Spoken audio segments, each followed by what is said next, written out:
tone, and we have the opportunity to take a little bit of care and really put something like really good out. Why not? You know, rather than just throwing it out again, let's let it settle.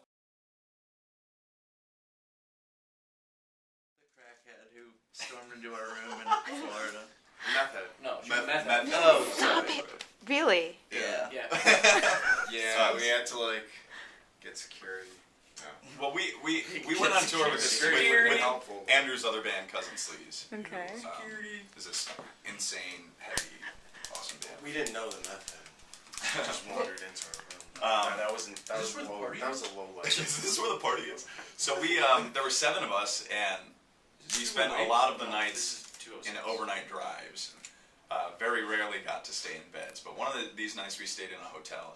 Was this Jacksonville? No. This was one of those. Cocoa Beach, Florida. And She was like, she just came in and she was like throwing bouncy balls against the door. She was reading her weird poetry. And then she was trying to get us to give her money of like her making out with some chick. I don't know. How did you get her out? Total buzzkill. they threw a quarter at her. No, we threw the bouncy ball at the door and she ran out. It was just like a dog, you know. It took us like 10-15 minutes to get her out of there. Just like, go away. I'm from Brooklyn, actually. In various parts of upstate New York, Buffalo, Binghamton, Ithaca, and then out to Connecticut with these guys. In central Connecticut. Basically Connecticut. Are you sure? Well, yeah, I mean, it's a long story. Well, does that count like recorder in 3rd grade? If you wanted to. I wanted to play saxophone when I was in elementary school and they wouldn't let me. So I tried trumpet and that didn't really click. And so I kind of gave up on music for a while. And then my sister got a guitar for Christmas when I had just turned 17. That day I kind of took it, and within a few days she wasn't that into it and I got really into it, so it kind of started like that. I started playing guitar around 12, 13. My dad showed me some things, my brother showed me a few things, and I just kind of learned by ear. First instrument I ever learned was trombone when I was in 4th grade. Was it a rusty trombone? It was a very, very rusty trombone. Rustier than you've ever seen. And Andrew has seen some rusty trombones, let me tell you. I got really into singing once my voice changed, and I became a pretty valuable bass voice among the very few adolescent bass voices. But I picked up guitar. It was Christmas when I was 15, so that was 10 years ago. When I was 16, I went and got a job, the day after my birthday. Once I had $1,000, I took it all out of my bank account, had my parents drive me to Guitar Center, and I spent it all on the drum set that I still have, and that was 11 years ago now. When I first started with the drums, it was kind of on and off because I had them at my parents' house and they didn't like it, and it was super loud. So, and then I went off to college, and they just collected dust at home because I couldn't have them in my dorm room. Right. Once I moved back home, I moved into an apartment and started playing.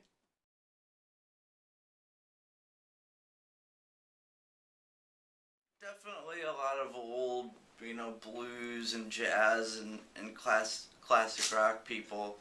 I mean, it's hard to just give a couple names, but I remember, the first time I heard Dazed and Confused and that stuff, it was just such a visceral experience that it was nothing had really, pulled those strings or whatever. As you get more into it, your ranges get broader and you find more things, but it was definitely those things early on, Zeppelin and Hendrix, Led Zeppelin, big Clapton fan, Grateful Dead even. I listen to all of it. I love it. 90s rock music scene. My taste just started to expand from there, and I even listened to a lot of heavy music, which stems from all of that. And I like kind of making a connection between this era and that era, and obviously you borrow from other musicians. That's what everybody did, and you create your own sound, and that's what I've always been interested in. I definitely have a lot of choral music background. Spent my entire life until I was 21 singing choral music. Like Under the Sea choral? Yeah, I'm trying to understand.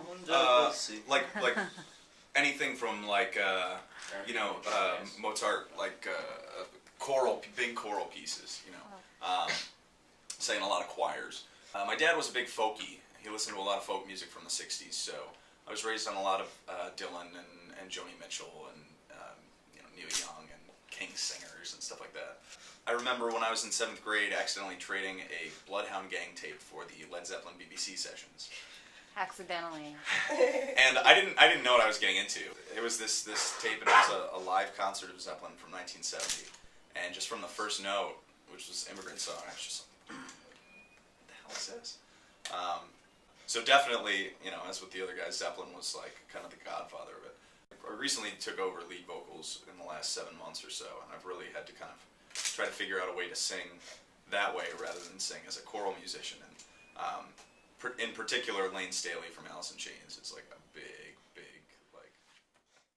Weird Al, Bloodhound Gang. Vanilla Ice. Paul was the one that Milli treated Vanilli. Pierre at that record. My dad, he's a huge Stones fan. I'm not. I'm a Stones fan, but not a huge Stones fan. But my first 2 CDs were the first Deftones album, which is Adrenaline, and then the first Korn CD, Nice. Oh, which that's is a self-titled. I don't know why my parents let me have those. I was seriously, I was like in like 6th grade, so but I remember like walking to school every day, like listening to those 2 albums, and they're still a huge part of what I listen to now. So, but I listen to everything, like except for shitty pop music and Why's it gotta be all Like that? Britney Spears. You guys. Like what I I said- was listening to I when she said- walked up Whoa, to whoa. Ruth, I said shitty pop music. I didn't say pop music in Oh, okay. She general. just Oh, assumed okay. all Just gotta the jump she down listens his to throat. is shitty. I personally don't like rock bands that or pop bands that call themselves rock. Maroon 5. Rune 5. Not that I'm not saying they're not, Calling you out, Adam. I'm not saying My Chemical Says they- Romance. I just don't like them calling themselves a rock band because they're not. They don't have any balls. Sorry. Yeah, if there's no distortion, it's not really rock music. Okay. It's pop. I'm not saying it's bad. I'll say it's bad. To each their own. All right. Let's get back on track.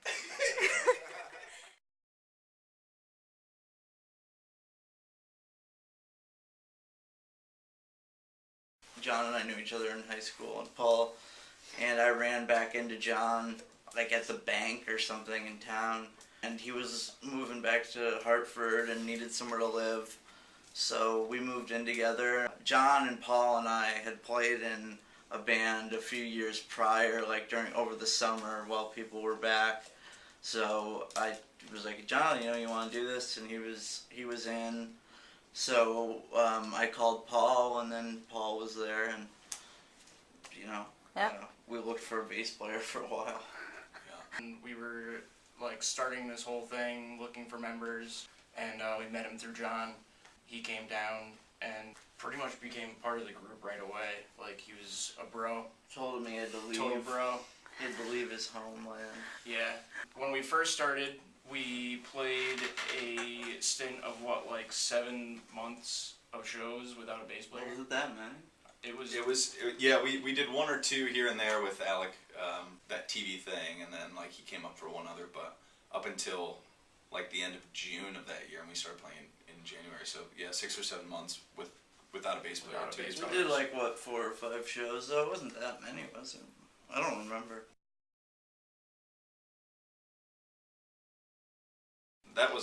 It took many months of deliberation. Yeah, that was a long process. We had some terrible names. Oh god. And it was funny because as natural as the music came, which was pretty natural and came pretty quickly, it was a bitch of a time trying to figure out what to call ourselves. We did the name generator thing online for like hours, just like redo. We had lists of words that we thought sounded cool and would like draw lines to them. And oh, is that no? What about that? We were looking at Beatles and Zeppelin lyrics, and in Across the Universe, there's the line "Images of Broken Light." And I remember one of the guys brought that up and we thought that was cool. And then I think it's Dancing Days. It says something about the No, it was. Zeppelin It wasn't Dancing Days. It was. Shit, what song was it?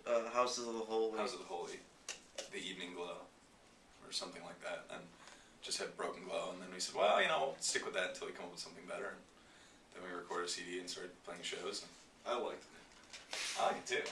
Last time we did like a bunch of stuff at home just to get it done, but now we can do it all here, so we might as well.